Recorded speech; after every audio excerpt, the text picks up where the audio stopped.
You're hitting your 10,000 steps, you're lifting weights consistently, you're meticulously tracking every macro, you're even drinking a gallon of water a day. You're doing everything right, but the scale, it hasn't budged in weeks, maybe even months. If you're a woman over 35, what worked for weight loss in your 20s is likely backfiring now, leaving you feeling frustrated and defeated. I get it. It's completely frustrating to be putting so much effort in to see zero results. You're not alone in this. The truth is, as women, our bodies undergo significant changes after 35, especially with the onset of perimenopause. These shifts can drastically change how our bodies respond to diet and exercise. But here's the good news, it's not your fault and there is a solution. In this video, I'm gonna break down 7 hidden reasons why your calorie deficit isn't working anymore. And more importantly, how to finally see sustainable results without resorting to more extreme measures. I wanna get right into it, but of course, if you're new here, make sure you subscribe and hit that bell so you get a notification whenever I release a new video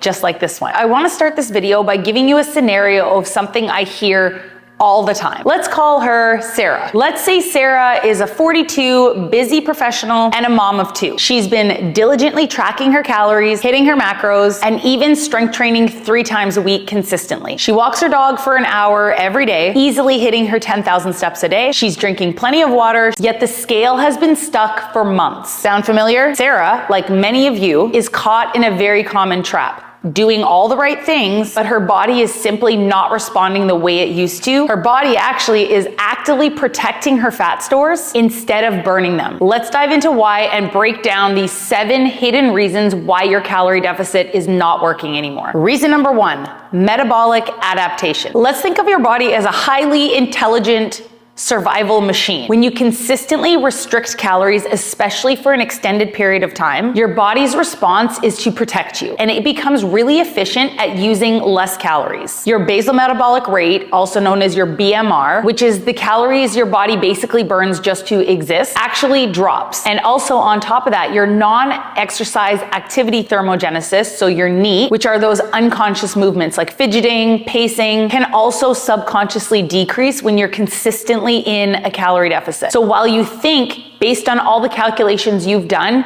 you are in a calorie deficit, your body has adapted and that deficit shrinks or actually just disappears. This is the low calorie trap. You eat less, then your metabolism slows down, so you eat even less, and the cycle continues, making it harder and harder to lose weight. The solution here often isn't eating less, it's strategically eating more. This is where concepts like maintenance phases and reverse diets come into play, which allow your metabolism to actually recover and reset. Going back to our example, if Sarah has been eating significantly low calories for 6 months or more, yet she's still exercising a lot and getting lots of movement in, this could be the issue that maybe she is due for a reverse diet or a short maintenance phase to increase her calories to kind of revamp and wake up her metabolism to get things rolling again before going back into a deficit. Reason number 2, the cortisol insulin connection. For many high achieving or busy women over 35, life is stressful. Add that to intense workouts and really restrictive eating, and you've got a recipe for chronically elevated cortisol levels. This is your body's primary stress hormone. While some levels of cortisol are essential,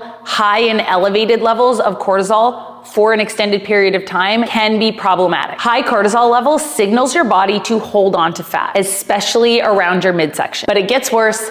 High cortisol and chronic stress can actually lead to insulin resistance. And insulin is a hormone that helps shuttle glucose into your cells for energy. And when you're insulin resistant, your cells don't respond efficiently. So your pancreas pumps out even more insulin, and high insulin levels are a barrier to fat loss because insulin is a storage hormone. It tells your body to store fat, not burn it. So in Sarah's case, with a career and 2 kids, exercising a lot, getting lots of movement in, if you're constantly stressed out, you're over-exercising and under-eating, you're unintentionally creating an environment in your body that makes fat loss extremely difficult. The solution here is prioritize your recovery. This might mean swapping out some higher intensity workouts into just walking.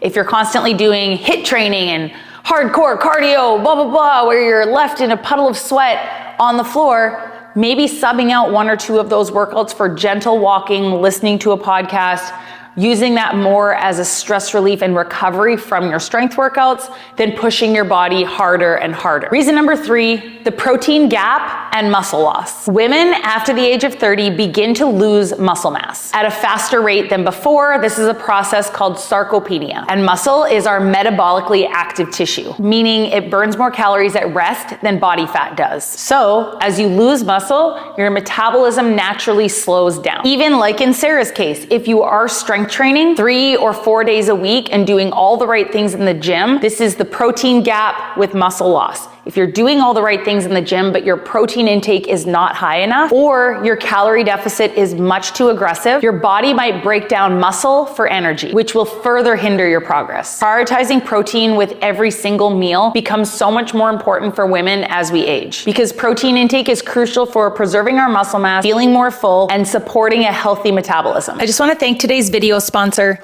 Element, one of my go-tos for replenishing my electrolytes after sweaty workouts. Electrolytes are so important for so many functions in the body, including hormonal regulation, nutrient absorption, and fluid balance. Sometimes water just isn't enough, and Element has the perfect balance of 1,000 milligrams of sodium, 200 milligrams of potassium, and 60 milligrams of magnesium.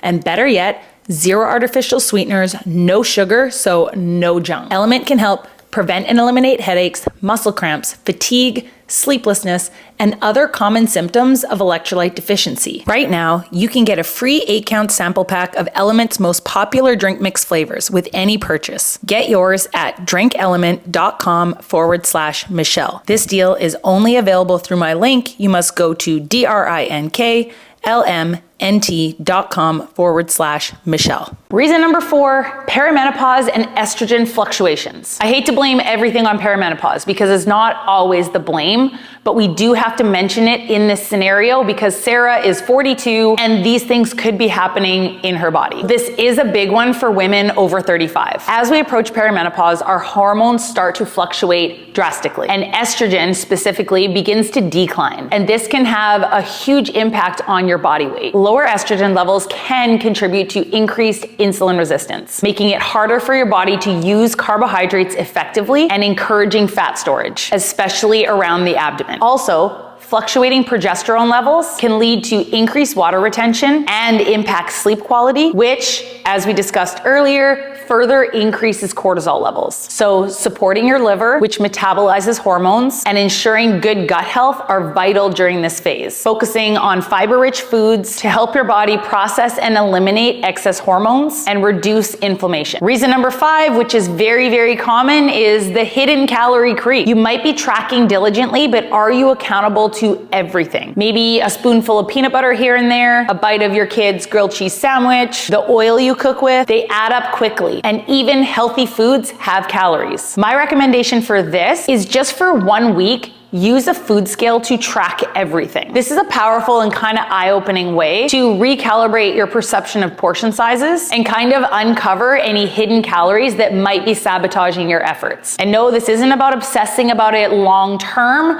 Literally, even 3 days or 4 days of consistently weighing every single thing you eat and being accountable to every single thing could be just an eye-opening experience when you don't realize how these hidden calories are adding up to an extra 300, 400 calories a day. Consider it more like a research experiment, not something you want to obsess about for the next 6 months. Reason number 6, sleep deprivation and hunger hormones. This is often a very overlooked factor. Poor sleep, which is incredibly common for women over 35 due to stress, hormones, busy schedules, really truly affects your metabolism. It can affect insulin resistance and, more importantly, disrupt your hunger and satiety hormones. Ghrelin, which is the hormone that tells you when you're hungry, goes up, and leptin, the one who tells you that you're full, goes down. This means that you're hungrier and less satisfied, often leading you to higher calorie foods or more foods throughout the day to get that satisfied feeling, which in turn makes it so much harder to stay in a calorie deficit. Best case scenario, prioritizing 7 to 9 hours of sleep a night. I know,